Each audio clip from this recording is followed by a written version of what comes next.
Hey, what up, uMu? Thank you for tuning in to another segment of our Hot Wash episodes. Join me as usual from the admin team. We got Jay Will. Say what up, Jay Will. Yo, what up, you?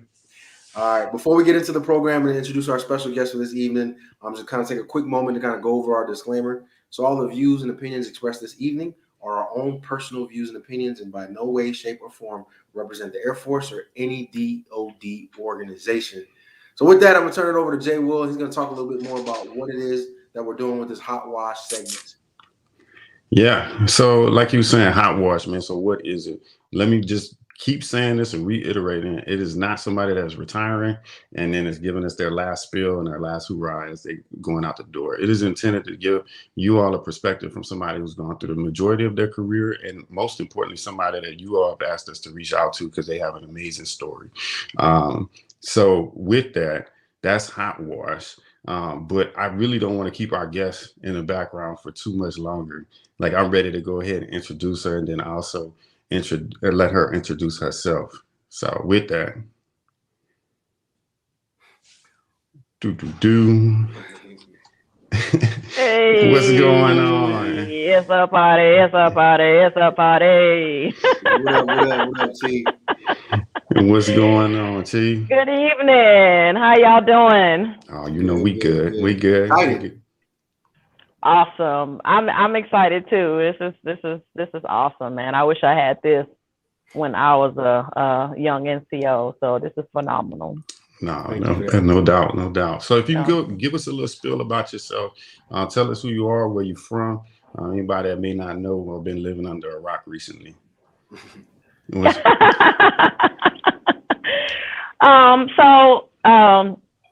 I go by Elaine, and in my signature block, you'll see DT1, which stands for Determined One, which has kind of been my signature for the last few years. My my trademark of all the things that I've been trying to get after in life, and that I've just determined to get after whatever needs to be done, whether that's school, whatever that's family, whatever that may be in life. So I'm originally from Louisiana, from the boot. I'm not a Saints fan, but I support them. But I am a Cowboy fan. I'm just saying, you ain't gotta say nothing. I'm just saying, I ain't talking trash. I will say before I get started, I gotta say though, my boy Brian Thomas, retired Master Sergeant, recently passed away 2 days ago. He was security forces defender, and retired a few years ago. We were all at Barksdale. I used to work as a civilian in reports and analysis. So all my security forces folks out there, unfortunately, he departed, and so I'm still dealing with that right now. He was like a brother to me, and so it just goes to show that you just never know when your time comes. So you got to make every effort to show people that you love them and that you care about them in this day and time, especially with everything that's going on. So rest in peace, Brian. I love you. I know you down there watching over us, and he was a huge Saints fan. Who dat? So I just had to put that out there. But I'm originally from Shreveport, Louisiana, from Cedar Grove, 72nd Street.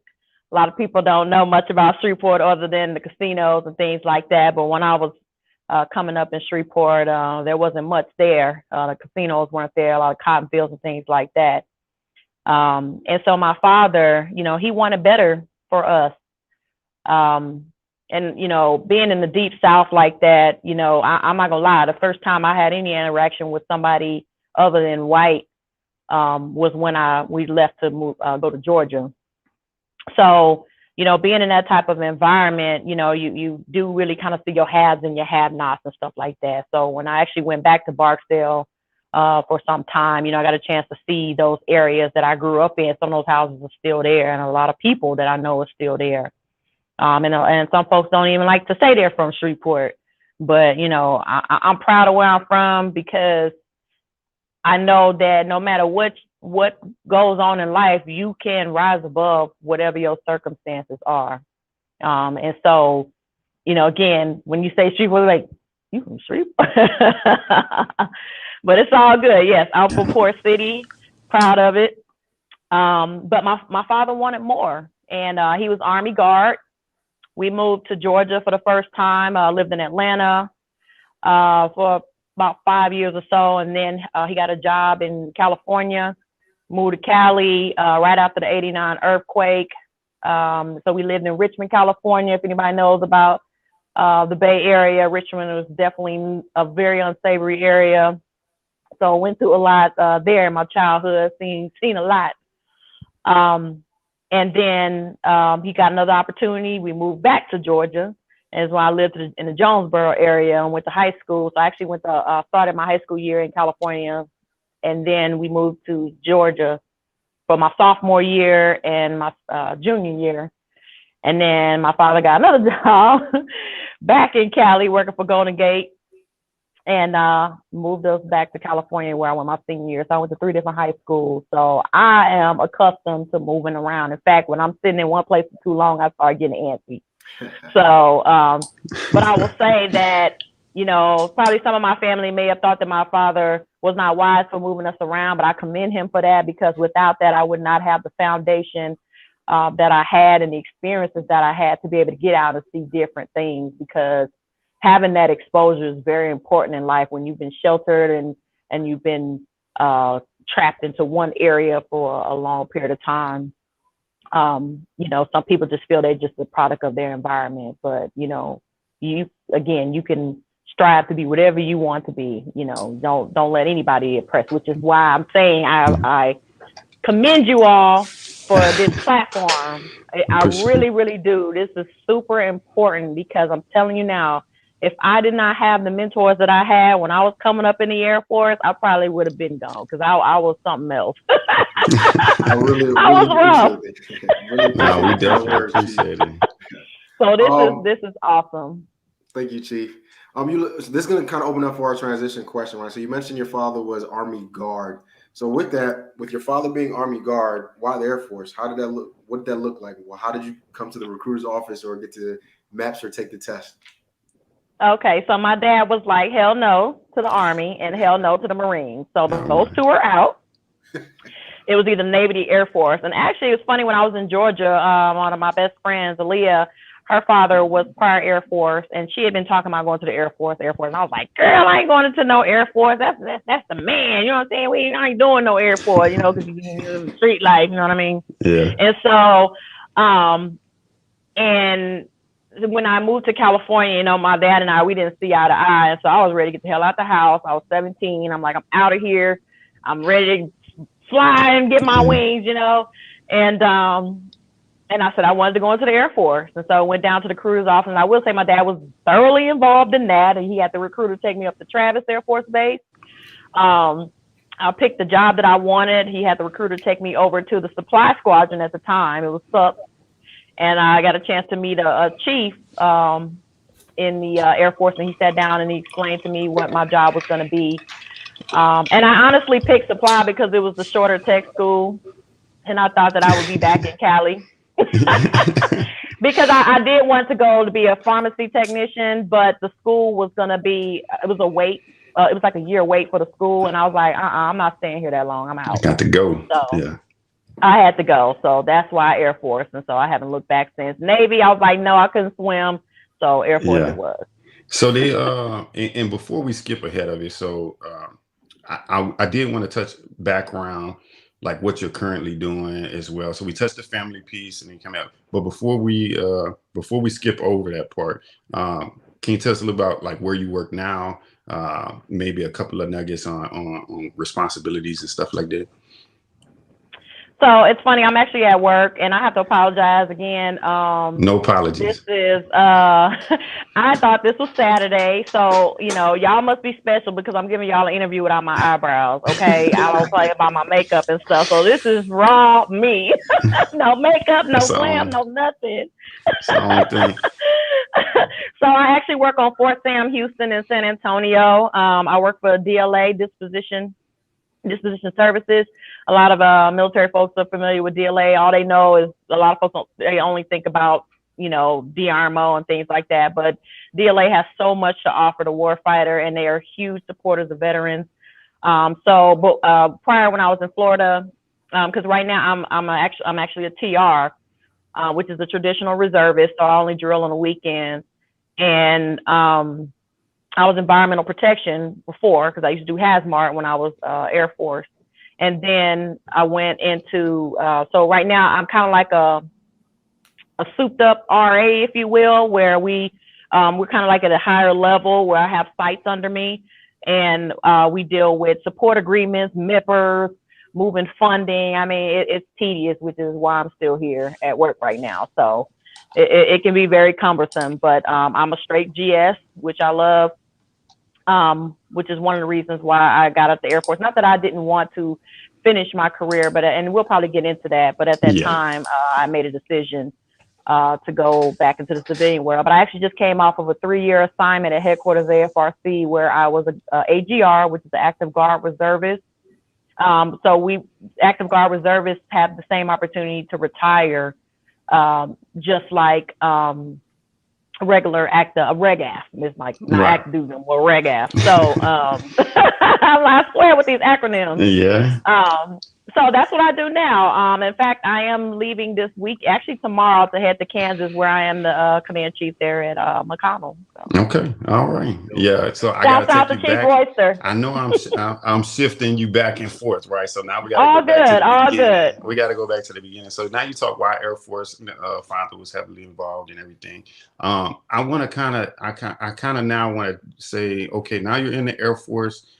Did somebody touch you, or did you have an experience with somebody as far as mentorship or like a personal connection? Not touch like physical, so we're not going down that road. I seen was your like, face. wait, what? We're not asking those questions around here. Like, what kind of question is that? Yeah. Excuse me. We're gonna edit. We're not live. We're gonna edit that one out. But kidding, no, I'm like kidding. personally, your personal touch. Did somebody at an early experience, or can you talk about that in an early experience to where somebody maybe personally connected with you that kept you going, or maybe on the other route, did somebody personally connect with you where you're like, man, it's not where it's at? So that's twofold. First, let me start with when I was in tech school down in Lackland. One of the instructors that was there, I think he was kind of like the flight chief at the time. He was a tech sergeant, and again, like I said, I didn't have the best attitude coming in the military, but he kind of clung to me and took hold of me and was like, I was Airman Anderson at the time.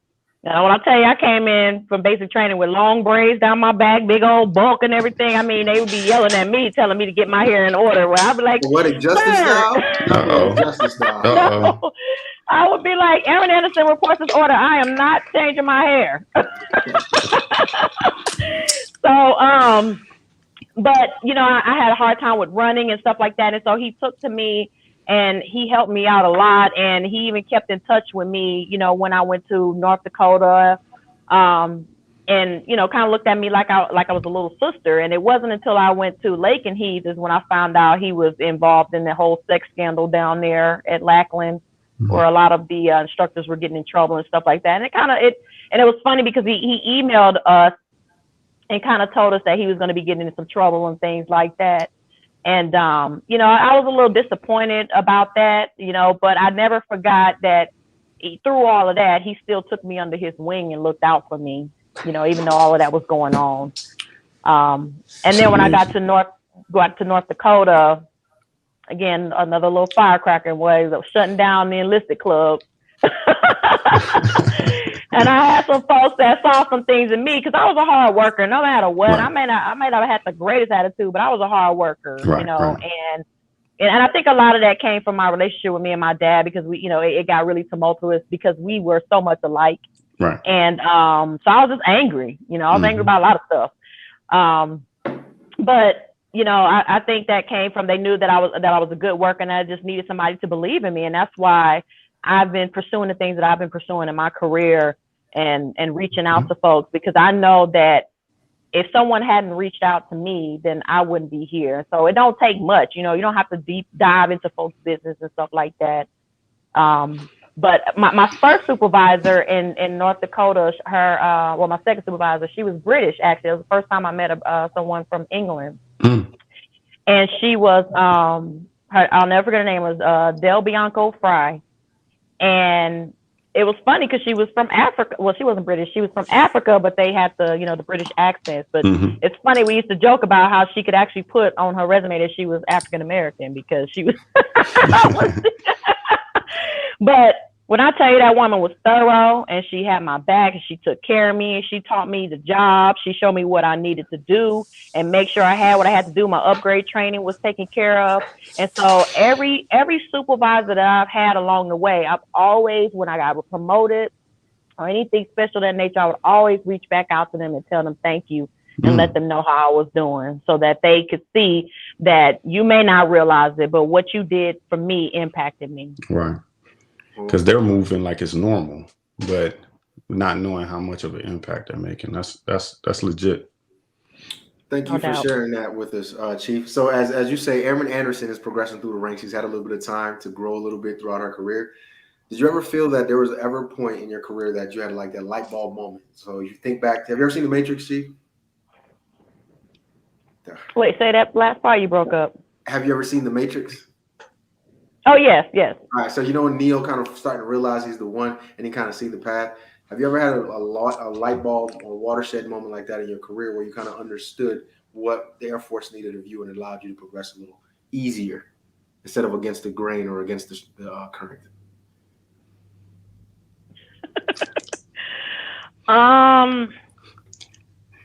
Can I just say, pause real quick and say, it seemed like she was about to say, I don't want to lie to y'all, but like it was about to go. No, but go ahead. I'm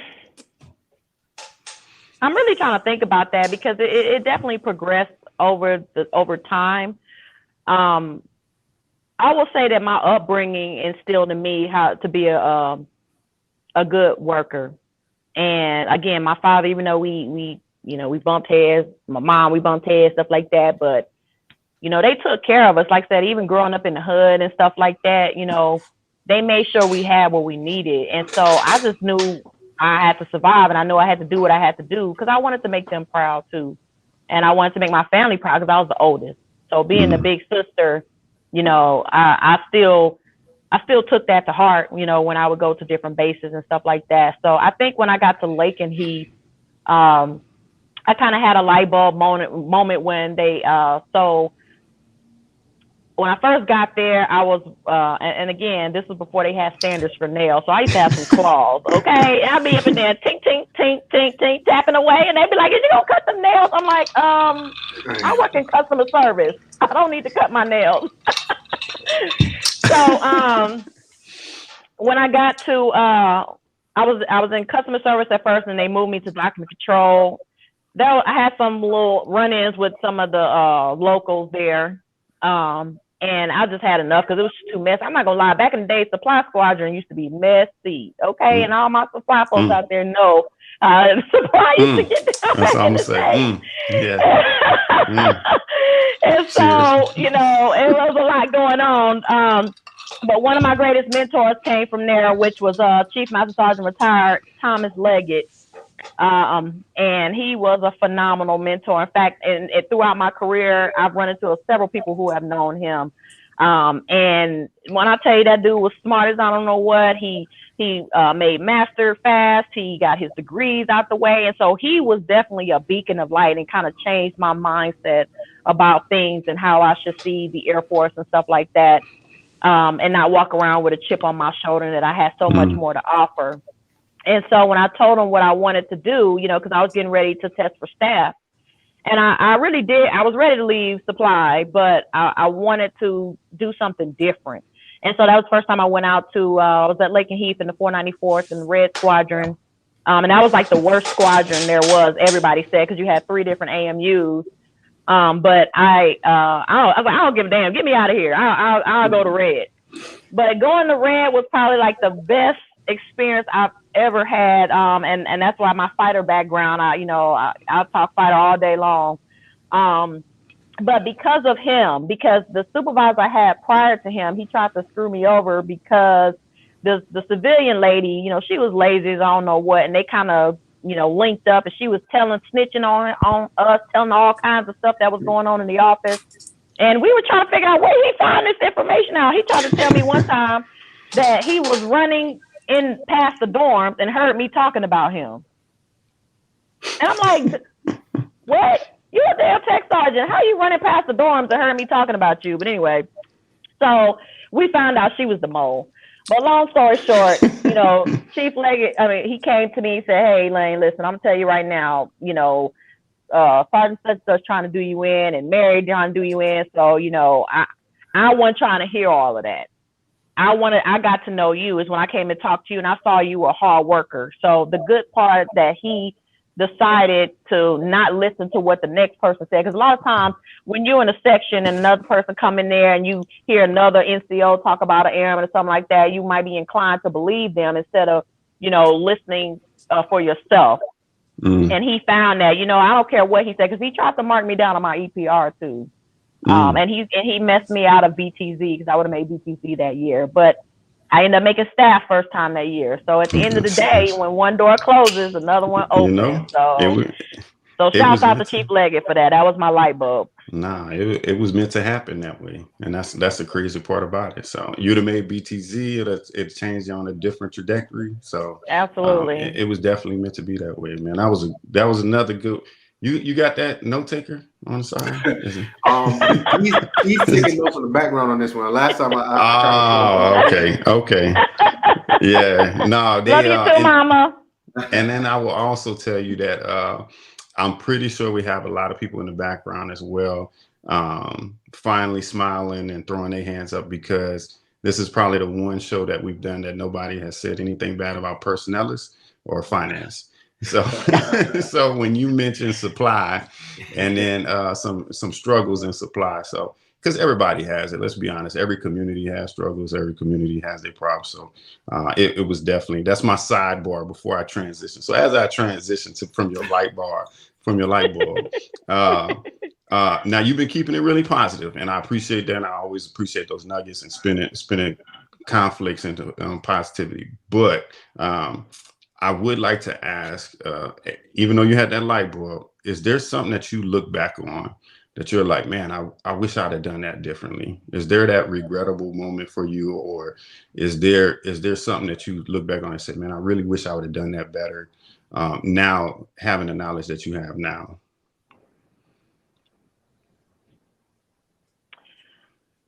So this is probably going to sound cheesy, but when I really think about that, because I think about those questions at times, there's nothing I would have done different. And I say that because, like we just said not too long ago, your path and what you have been set upon, it sets the trajectory, right? So had I taken a different path, who knows where I would have been, you know? Could I have not cursed out a couple of people? Probably, you know what I mean? Could I have not shut down the enlisted club when I was an airman? Could I have not cussed out that one girl at the chow hall who slammed my bacon on my plate that one time?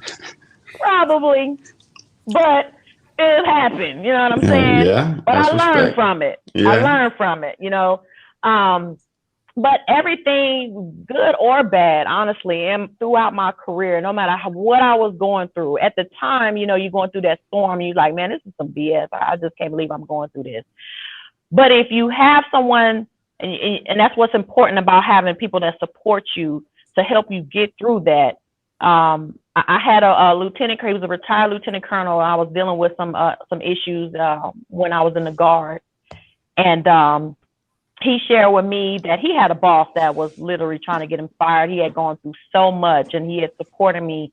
And he told me, he said, you know what, sometimes we go through things in life so that we can be there for the next person, so we can know how to deal with the next person. And then they may have that same problem, and you can know how to advise them, because you can't really speak on something that you never experienced, to be honest with you. So for me, none of that killed me. I'm still here. I'm still blessed. Could things have been a little smoother? Probably. I think about if I would have stayed active duty, I'd be tired right now, living the dream. But at the time, I wanted to finish school.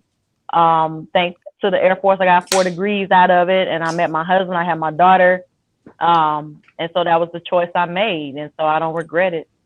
There you go. Awesome. Thank you for that, Chief. So I think that's a rerecurring theme here. I think for all the guests we've had on the Hotwash, they've mentioned some part about some of those bridges needed to be burned. That person. Oh yeah, that was a famous nothing. line. Like, I burnt that bridge, and what? I should have burned the village down too, right? Yeah.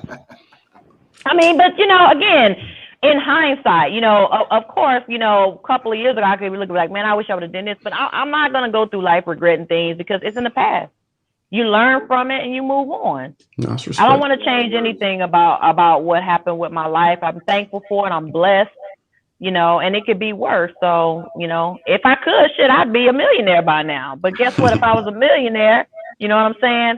I wouldn't be here talking to y'all because I'd be on the yacht. That's what I was about to say. I was just gonna be honest. We would have had to schedule for a few more people. And I have my eyebrows on, so. That's love, Chief. I appreciate the love. I appreciate you being on here because we family like that. Man. Yeah. You know this about we family. No doubt. Soup. All right. So you mentioned your daughter, Chief. That's gonna a great segue into our next question. It's no secret that the Air Force kind of pulls us away from our family and our home life a little bit. Was there ever a point in your career that you experienced parent guilt? Like where you had to either TDY, deploy, or be away from your family and loved ones, and it caused you a little bit of anxiety or guilt? Absolutely.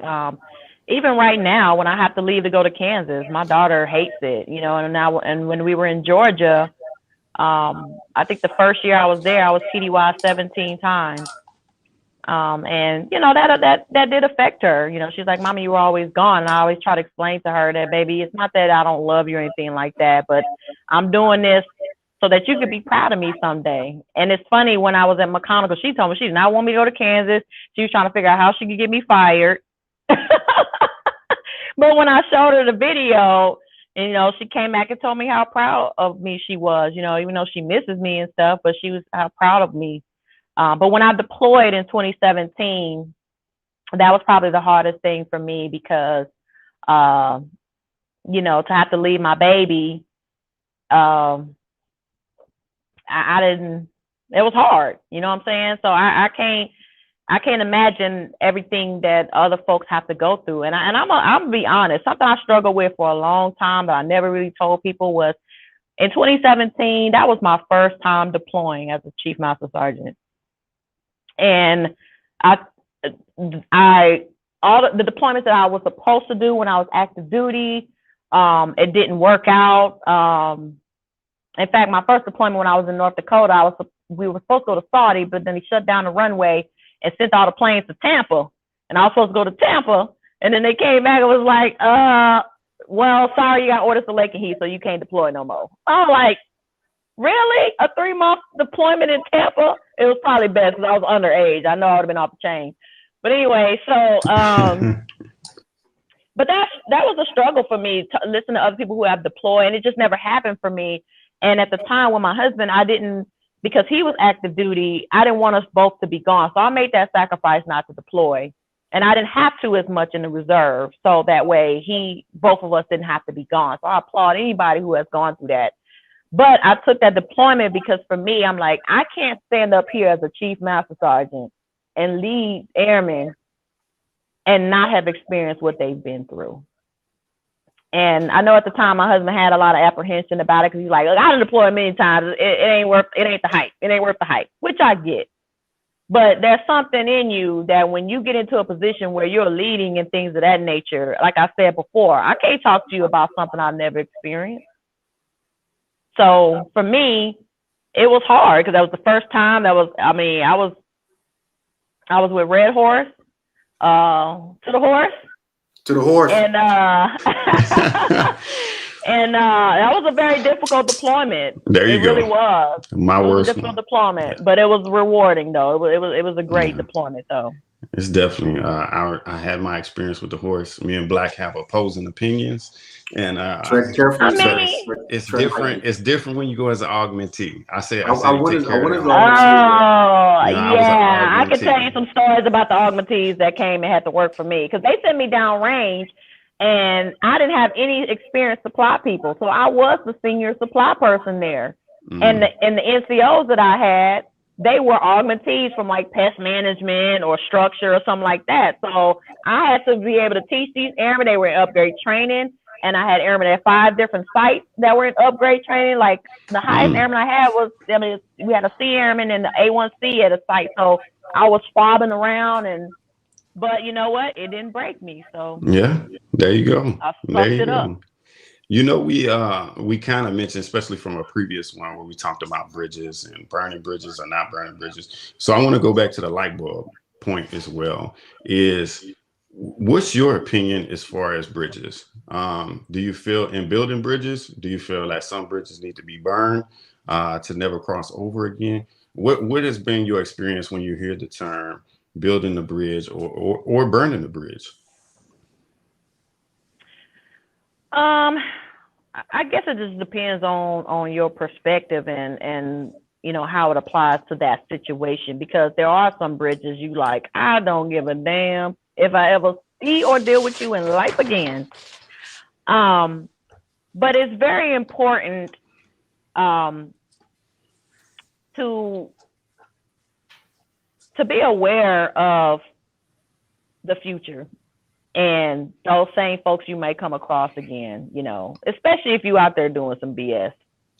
But there are some people you just can't make amends with, you know. But I have learned. I mean, like I said, from being a firecracker, I didn't care. To now, I'm like, you know, there are certain things where I try to have a different outlook on it, and try to understand people's perspectives because just because they have a different perspective from me doesn't necessarily make them a bad person. Um, but we just have to be mature about it. So I'm all about bridge building because you know what? Given this environment, you know, we need a lot more reaching out, especially among ourselves. Um, and there's a lot of bridge burning within our community. And we're not teaching one another how to keep that bridge afloat. And Right. so I'm definitely big about trying to mend those fences if they can be amended. Now, again, some folks, some situations, a boyfriend of mine once told me there's a reason, season, a lifetime. So you may have your reason for that one situation you're dealing with. That one situation comes in a season, and then you have others that come in a lifetime. So every element that happens in your life may not necessarily be repeated again, or may not linger. So you take it for what it is, and you move on. But I try not to burn any bridges if I don't have to. But if it's out of my control, it is what it is. You know, again, that's even when it comes to friendships and relationships and things like that. That's just a part of life. You learn from it and you move on. Because again, Mm-hmm. every little thing that happens, every person that comes into your life impacts you differently and changes the course. Just like, for instance, if you're in your vehicle and you cursing somebody out in traffic, which I do a lot, I'm noticing a trend here, Chief. that has changed you. Just That say literally, I allowed that person to alter something about your me. mood, but even your You know what mood I'm at saying? that current moment. Yeah. So, you know, again, I try to tread lightly when it comes to that, you know, and I get it when some people say you burned out. There have been some I didn't care nothing about, but I didn't do it with malice. Mm. It was like, you know what, if it don't work out, it don't work out. If you know, if we can, we can. But I'm not about, you know, that whole term, fool me once, food can't get food again. Yeah, we're not doing that. Yeah, where has Chief I hope been that all answered my that life, question. man? Where has Chief been all of They don't hear me when I say it, you know. They don't hear me. I love it. All right, Chief. So the next question we have for you, at some point you had to realize it's going to be your career path, right? This is going to be a traditional career for yourself. But typically around the 12, 14, 15-year mark, we kind of run into that wall where we're starting to second guess our decision and we're starting to have thoughts of us maybe doing something else. Did you ever hit that wall in your career? And if so, how did you overcome it? Well, I did. So when I was at Lake and Heath, and I got so I was in North Dakota first. All right, that was the first thing. And I'm like, oh my gosh, I can't believe it. And I was upset because the whole class after me all got sent to Travis. And I went to North. I don't understand that. And the Travis was number one on my list. But again, God knew better than to send me back to the Bay Area because I was an airman. I had money. Yeah. So anyway, then I went to Lake and Heath, and while I was in ALS and I got my orders, and they sent me to South Dakota, and I was like, oh hell no, South Dakota? Nah, we're not doing South Dakota. So I actually I tried to get out of that assignment. I'm not gonna lie. I called all the way down to the functional. I had the chiefs now. They was willing to swap me with another young lady who was at Barksdale, who was trying to get to South Dakota with her fiance. And because I was a staff sergeant, she was a senior airman. It made it all the way down past the command and everybody else. And AFPC came back and said, no, we can't do the swap because of skill level. Man, personnel. So. I know they're in the background. Yeah, That's why I wasn't happy about that, man. I wasn't happy. But again, wasn't meant to be. I got to Louisiana anyway. But at that time, once I got there, and I had braced the preface. I only had to stay there a year, and I could have found somewhere else. But for me at the time, I was like, hell no, Uncle Sam ain't got my best interest at heart, and he gonna send me somewhere else effed up. So I'm not doing that. So that's when I got out and went into the reserves. Yeah. And but I didn't want to let go of the military though, because I did enjoy that part of it. I just didn't want to do it full time anymore. And I wanted to go to school and get my degree. And I wanted to do my music and some other things. And my grandmother at the time, we were very, very close. She's still around. God bless both my grandmothers. And I wanted to be closer to her because we were very close. And because I had been in the military and moved around so much, I hadn't been back in Louisiana. So that's actually what brought me back to Louisiana. And I went into the reserve unit down there at the 917.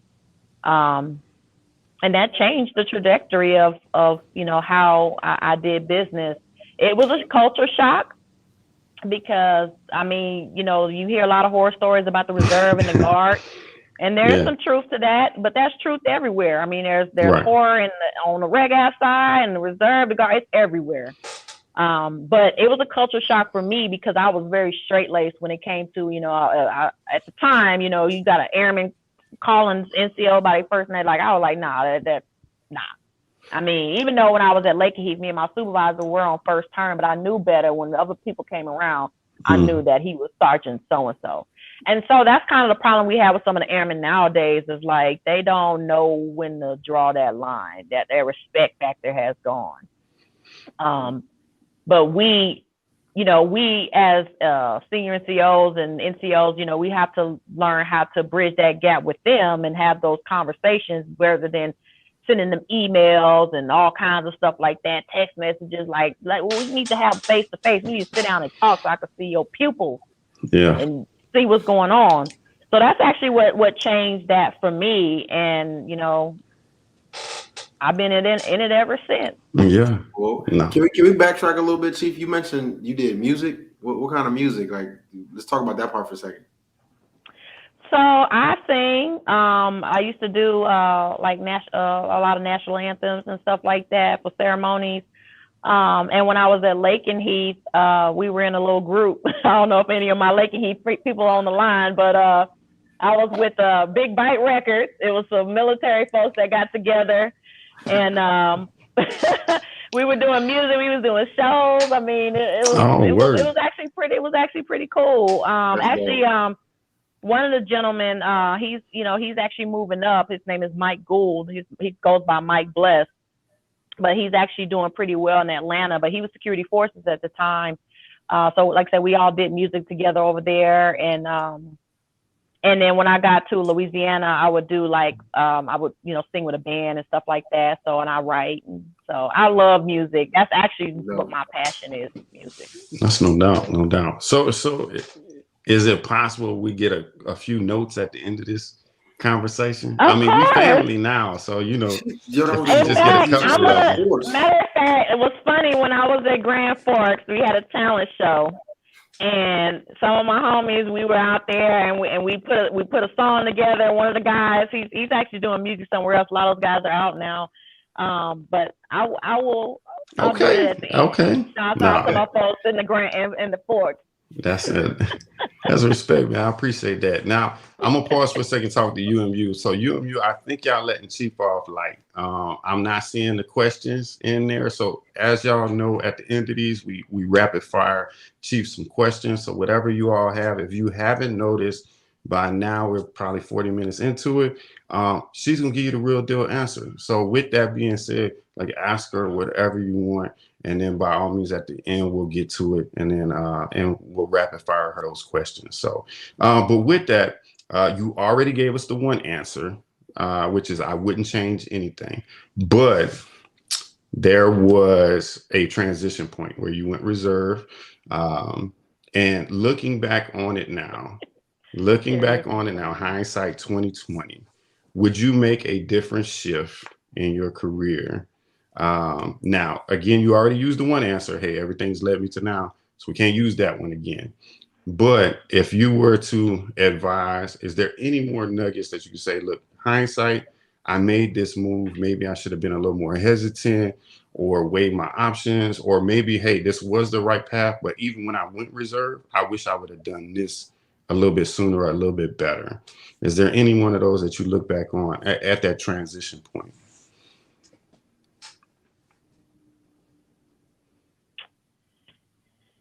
So when I was at Lake and Heath, I had an opportunity to go tour with Tops and Blues, and I chose not to do that because I was chasing love. So if I had to do that all over again, then I probably would have gone to Tops. I forgot all about that. I probably would have gone to I would have done Tops and Blues. I appreciate that. Absolutely. Yeah. And it's not to say like, hey, anything didn't work out the way it was supposed to be. But when you look back on stuff, I don't think any of us can authentically sit here and say, hey, we wouldn't have done X differently, or we wouldn't have done Y. Yeah, absolutely. And I'm not saying that like I'm trying to sell y'all on nothing. I mean, but that's just the God honest truth, because that's what I've evolved to in this day and age. And that's where my gratitude and my appreciation comes from, is everything that I've been through. So that's why I say that. But sure, I mean, again, if I would have stayed active, I'd be retired by now. You know what I'm saying? You're right. Living a whole different life. Yeah. But that didn't happen, you know. But again, when I go back to that, I probably wouldn't have my daughter, or the daughter I have now with the husband I had her with. So that was my blessing. It was a lot to even bring her here. You know, I struggled with getting pregnant and things like that. And so, you know, I wish I didn't have to go through that. And I know there's a lot of women out there that go through that. And this is what I'll say about stress. You really have to manage your stress. And sometimes as leaders, it's easier said than done. But, you know, just the things that I've been going through in the last couple of months, you know, have really taken a toll on me. And but I have a great support system, and I had to take a knee a few times to get myself back on track. And I want people to know that's okay. You have to learn to be okay. Mm-hmm. You have to. So, and stress did cause some infertility in me. So that's why, you know, I'm a huge advocate about folks taking care of themselves. You know, I'll repeat it to the end. So those are kind of the regrets, I would say. Maybe, you know, I mean, there's people I probably should have never hooked up with. I mean,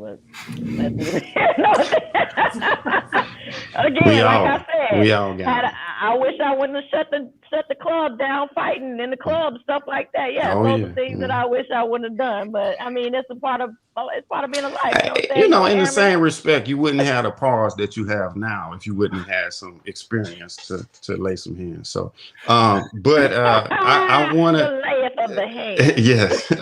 No, if you give us the opportunity, and I know it's a personal subject, by all means, if we don't want to touch it, it is. But I want you to give you another opportunity to dive a little bit more into maybe some recent struggles that you had as far as stress, and then what have you been doing to overcome those? Because a lot of times, we look at Chiefs and then we're like, hey, they got it. They're good. They got to put on a game face and everything is good. So if you could dive a little bit deeper into maybe some recent things that you've been going through, and then how have you dealt with it, and how you maybe been transparent with those beneath you on how you're dealing with situations.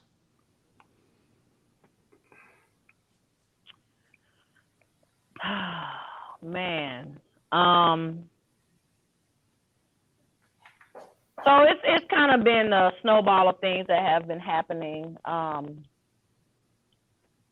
When I was in Georgia, of course, I was there by myself, and I went through a lot there with leadership, just a myriad of things, and not having the respect for chiefs like they should, things like that. So that was one stress, obviously, and having to be there with my daughter by myself and stuff like that. I had a breakdown to where I had to I went to mental health, and I actually was put on some medication to kind of help bring me down and mellow me out, because I was so stressed out. I was having out of body of experiences where I knew something was wrong, but I couldn't do anything about it. And I'm a very proud person. Like I said, that's why I'm really big about mental health and taking care of yourself. And I went to go get help so that I didn't do anything that would hurt my daughter. I wouldn't take any anger out on her. At the moment, my husband and I are separated. I love him to death. We may or may not make it, and that's not something I've really told people or put that business out there, because, again, I'm a very private person. But it just goes to show that people go through things in life. You're going to have some ups and downs. And the people you started off with may not be the people you end with, and that's a reality. But there's no ill will or anything like that.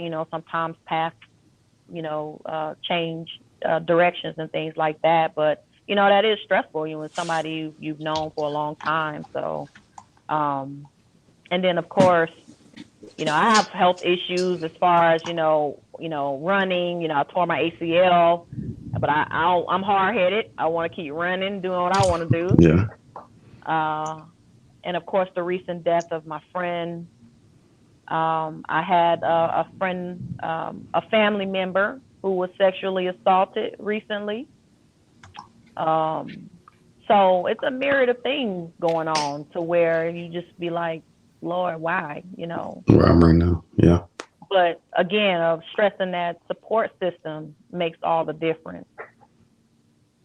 Well, I definitely appreciate you opening up to us, Chief. You didn't have to, so thank you for that. No. That's something we are also a proponent of, is taking time for ourselves. And at the end of the day, a lot of times we're our own worst enemy. We get stuck in the cycle like, I can do it. I got broad shoulders. I don't need to take a knee. I'm strong.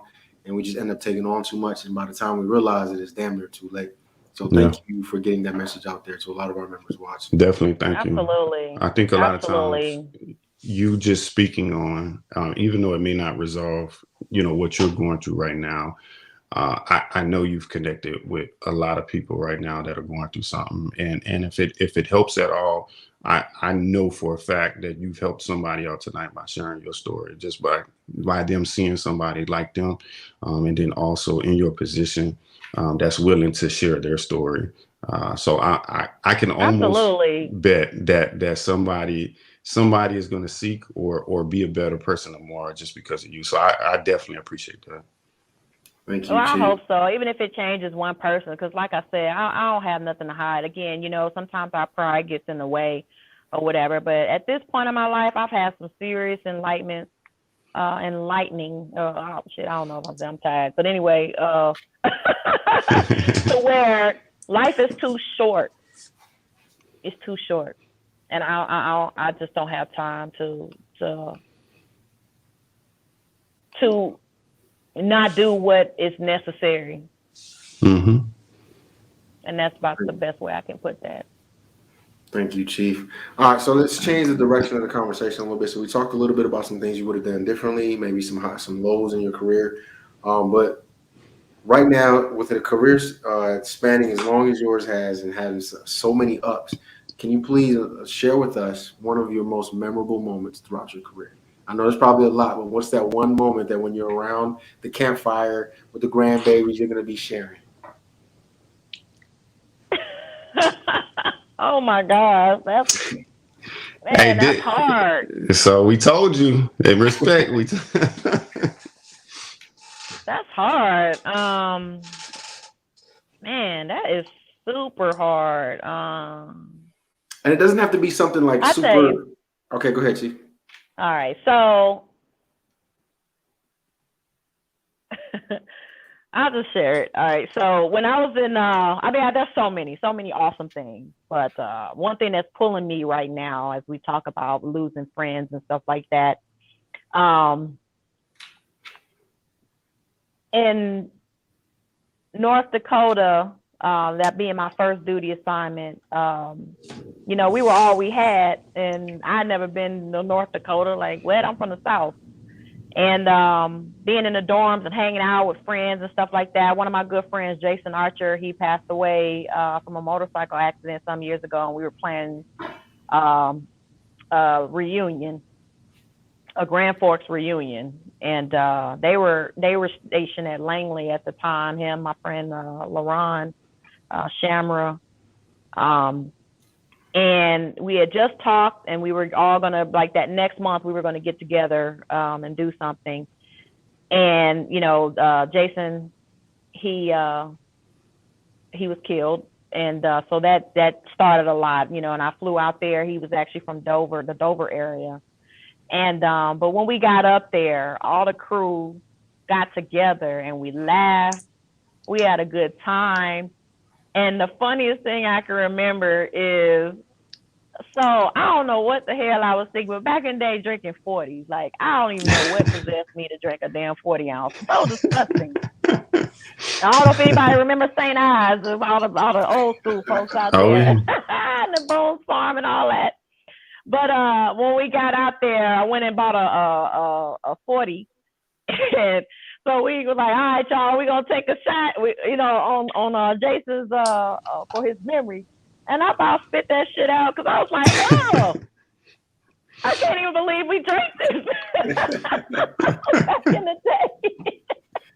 And we still laugh about it, you know, to this day, and just all the times that we had, all the mischief that we got into. I mean, the time I almost lost my orders to Lake Heat from partying and underage drinking in the dorms. You know, those were I don't condone that now. But I'm just saying, like, that's what made me the airman I am today, is those lessons I learned and those relationships I made. Even though Grand Forks was a sucky assignment, it was the people for me that, you know what I'm saying? Yeah. So, Oh, yeah. We all can probably give you a story about the first base in the dorms and the crew that linked up together.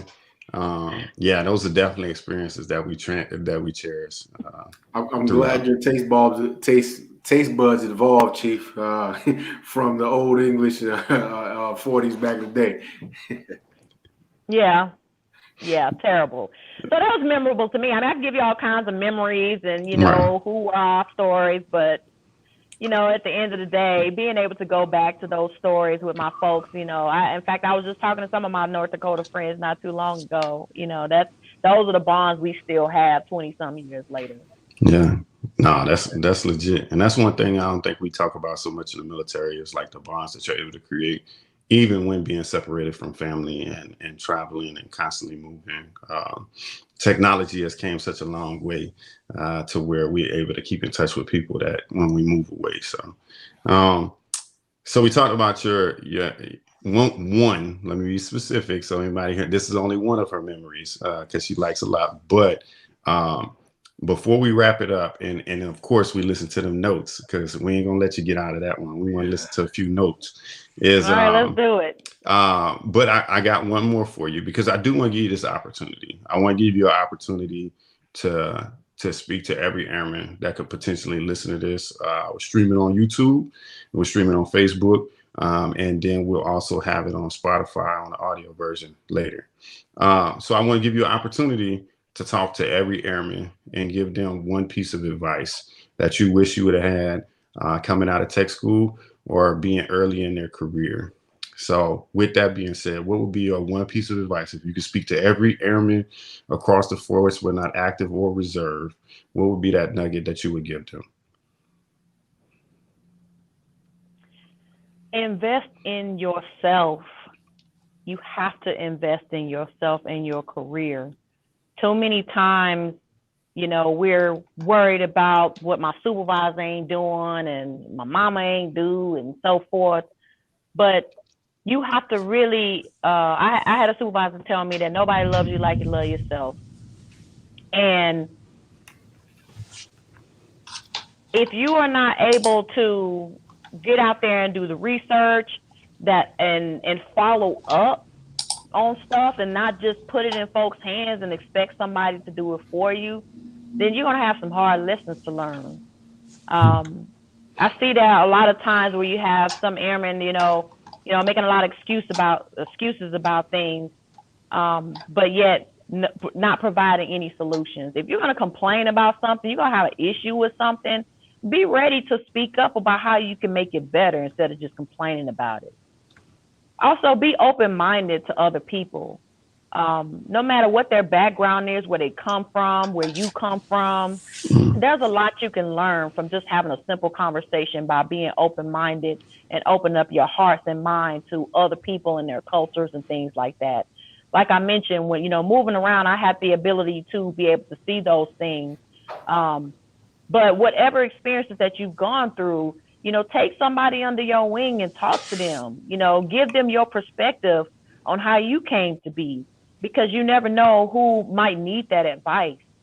So in the midst of taking care of yourself and taking care of others as well, you know, when I put master on and up, you know, at some point it's not about you no more, but it stopped being about me at some point a long time ago, to where I enjoy being out there and helping people. Everybody's not like that. I get it. Mm-hmm.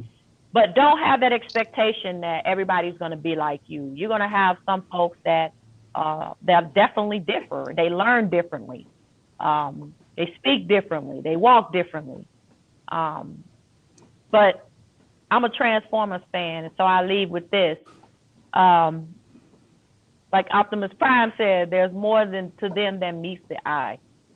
So we always judge sometimes based off of what we see on the surface. But I charge you all to look down deep and get to know folks outside of what you see on the surface. So take care of yourself. Don't be afraid to speak up. But I say, if you're gonna be a badass and you're gonna go after somebody, you better make sure you get in them books. You better make sure you know your job. And you better be prepared for the fight. But also, you got to know how to give and take. There's a time to be a follower, and there's a time to be a leader. And that's okay to follow. And it's okay to step back and lead, or to step back, to follow and to step up and lead. But know your positions, know what you can handle. And don't be afraid to branch out, you know, even when it's not popular. Yeah, man, I tell you, yeah, he's muted, so he don't even realize it. So I tell you that what's most impressive about every time that we ask this question, and that's the reason why we know it's authentic, is because we don't get the same answer. And so we've probably told this to you 3-4 times in this conversation, was how much we appreciate you and just being genuine, and throughout this whole conversation. It's Absolutely. I appreciate y'all. Yeah, I always love that. I smooth thought Chief was getting ready to say, whenever you're ready to go after somebody, you got to make sure you got these hands. Hey, you gotta make sure that you got them. I'm just got to keep them paws ready. Hey, man, you know, I like my paycheck, but I'm saying that if I'm going to put hands on somebody, it's going to be for a damn good reason. Believe that. Yeah, we did. Did we have any rapid fire questions, Jay Will, or do we go? So to be honest, I want to use that time to get a couple notes from Chief. So to make sure that we keep our time, I'm going to offer you, Chief. We have this will be posted in the Facebook forum, and then as well as on YouTube. So you'll have an opportunity to go back. I have a strong feeling that many of people are going to go back and rewatch this and then have questions for you. So as it goes along, every few days passes, so you can check the streams and see if there's any questions that they have for you, and then you can connect with those individuals. Well, I can take one question. I can take one question because my notes is going to be very quick. If you want me to, that's okay. Because I felt like I took up all the time and didn't answer nothing outside of that. I feel bad. Yeah, no, I understand. So I think we did have one. Let me go over here in the chat. Look, they gave me that look like, damn, she really want a question, huh? There was none. I didn't see any in the chat, right, in the comment section, but I can't see the YouTube right now. So, yeah, I know. That's why I think it popped up from. So I'm gonna go over here, and then I think it went back to early on. So scroll back up. Well, while you scrolling, shouts out to everybody out there in the comment section. I've been seeing y'all comments. I love you, Mama. I saw you, Tony, out there. I saw you, Aaron. That's my brother. Thank you guys for tuning in. You know, I love y'all. I really, really appreciate all the support. And I hope that, that I've inspired somebody, because trust me, somebody inspired me. And y'all inspired me. Thank you, Chief. I wouldn't be here. The gist is, I'm gonna just go with the gist, but the gist is they wanted an actual story on one of those shutting down the club, e-club experiences. So cut the mic. Well, I'm just saying, you told me to ask, so then the gist is like, I think there's another question, Jay Will, in our private chat that Q was asking. Someone asked, did you ever have any issues being hired as a Black female chief? Something I forgot to mention earlier. They probably would have never told me that, you know what I'm saying? But I almost did not put chief on because one of the commanders had a problem with my hair color. So I'm surprised nobody asked me about my hair color, because I've gotten that a lot. And it's funny, I never got any issues with my hair color until I went into the reserve. I was actually blonde when I was active duty. And so I remember a command chief once told me that he tried to quote the AFI to me and say that as a Black woman, I could not have blonde hair. And I ate his ass up. I'm not gonna lie, because I'm like, well, actually, I ate up my first sergeant because he had no business sending that to me. And you should know the AFI. And it was kind of one of those things like, well, kind of. And I'm like, that's unacceptable. That's unacceptable. The problem is that a lot of times, some people see Black women as one way, that we only have Black hair, we only look this way, our hair is permed and this and that.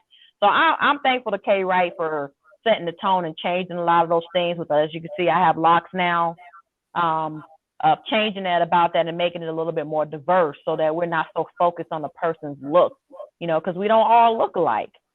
But I would say that was probably an issue that I had, because, and nobody else had the problem. She had the problem. She just didn't like the fact that I was blonde. I'm like, okay.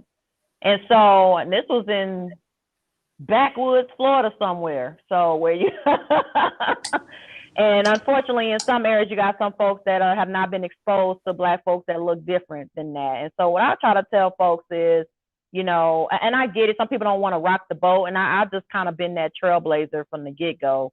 And I'm not trying to tell anybody to break any rules or anything like that. That's why I said know what your career can handle and make sure you get in that AFI.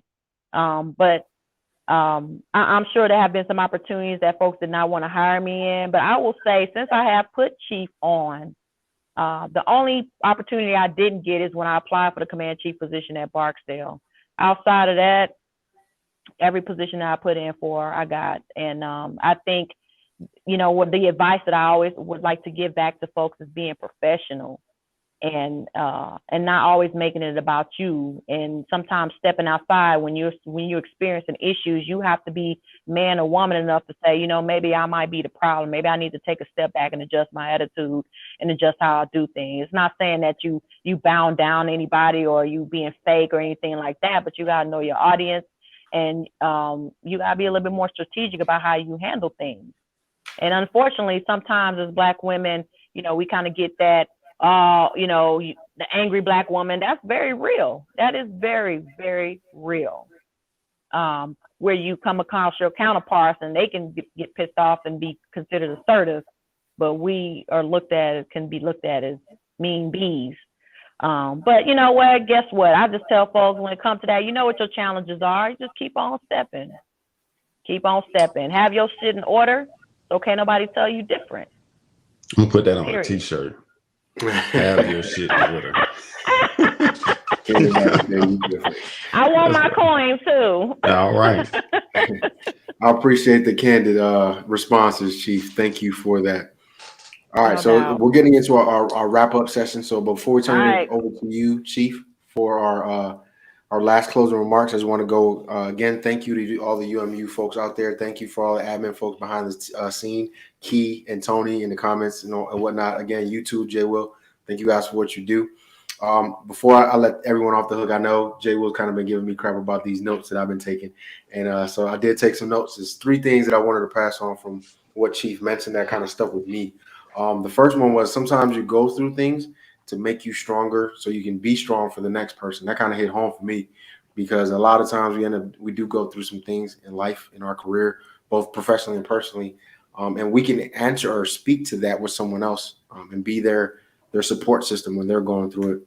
The second part I wanted to highlight is when Chief said it's okay to take a knee. So for everyone watching, if a command chief can sit up here and say, hey, I had to go take a knee, I had to go reach out to mental health and make some appointments for myself, it's okay for us at the lower level to identify that, hey, we're going to need to take a knee as well. We're not machines. We're not built to handle everything all at once. Sometimes we have to take a pause and realize that our mental health is important as well. And the last one that I kind of want to share with everyone that Chief mentioned that hit home with me was to take someone under your wing. You never know what someone's going through. To reach out to somebody, get to know folks. So that's really important, especially as we progress up the ranks. We kind of tend to bury ourselves behind our work. It's easy to get buried in admin stuff, and we become disconnected with people. So sometimes it's important to get out from behind the desk and connect with people. Those are the 3 that I'm going to hit, that I'm going to remind everyone with. But again, I'm sure as people continue to watch the stream, they're going to have a lot more spicy moments or finger snaps, little content that they're going to get from you, Chief. Again, thank you for taking the time, and I appreciate you coming on, even though it was supposed to be Saturday, but it's Wednesday. But again, thank you. What do you got for us? It's all good. Semper Gumby. Yeah, they and I have to put it out there. You ready for that song so we can wrap it up? Yeah, they I want to put it out there for them because I need everybody to understand how Chief came on. So there was a miscommunication on our end, telling Chief when the day was, and for you all, just to let you know what type of person this is, so you can connect is. Literally still at work. You can see, everybody can see the background. So we're fully transparent in this. And is literally still at work. We're supposed to go to the store and stopped, just pulled up her phone and said, hey, I have time for y'all. This conversation is important to me and I have time for y'all. So I wanted to make sure I put that out there for everybody that's listening, everybody that's going to listen, to show how authentic this person is that you got to listen at for the last hour and give their opinion to. So if there's anybody that you want to connect with, we try to bring y'all the most authentic, organic people that we can find. And I hope that you all got something from this conversation. I know I did. And I know personally, this is going to be one of the ones that I go back and watch because I don't think I got to enjoy it as much as I was going throughout, as I was waiting for the next question. So I'm gonna go back and listen to some of your answers myself. But yes, we definitely appreciate you. We appreciate your time. And like you said, we family. I meant you're actually in San Antonio, which I am too. So don't think that you won't get a message from me, because I always like to connect with people like yourself that have good energy and connect and be around those type of people. So thank you again. To not over talking, because we want them Absolutely. notes. I think the team wants them notes, and I want to turn it over to you to give us a few notes. All right. Well, once again, thank you guys for this opportunity. This is phenomenal, and I applaud y'all. I say keep it going. If there's anything that me and myself, my folks, anybody can do to continue to advocate for y'all, by all means. And my girl Glow, I just saw her on there, Chief Smith, that have been on here before. So that this is awesome, man. And I just want y'all to keep that momentum going. If you ever feel you get to a point where it's dying on the vine, then you reach out, and we'll keep it invigorated, because trust me, somebody is inspired from this. And shouts out to Abraham Talahun for introducing me to this. He is a phenomenal guy, and so I'm so proud of him over there in Germany. But anyway, so this goes back to the talent show in North Dakota. Here we go. I wrote the name. Here you go. We going through all these times. What's mine is mine. It's all about having things. Having things. We're going through all these times. What's mine is mine. It's all about having things. Having things. Shouts out. Snap. Look, Hey, I really it made me right. forget the not being a Saints fan part. It made me just for a moment. Go Cowboys. We didn't have to end on. We're gonna give you an opportunity to end on a different note than that, and then no. I thought you said end on that note, on a singing note. Okay. No. When you said go Cowboys, we're gonna go with that. No, we just playing, man. As always, man. Thank y'all. uMu Black, do your thing. Man. Thank you. Thanks again, Chief. And if anyone in the comments, or Chief, if someone else you would like us to connect with, make the connection. Well, thank you. We're here for you guys. Again, continue to push us and let us know if there's something you'd like to see us do better. With that, it's been real, uMu.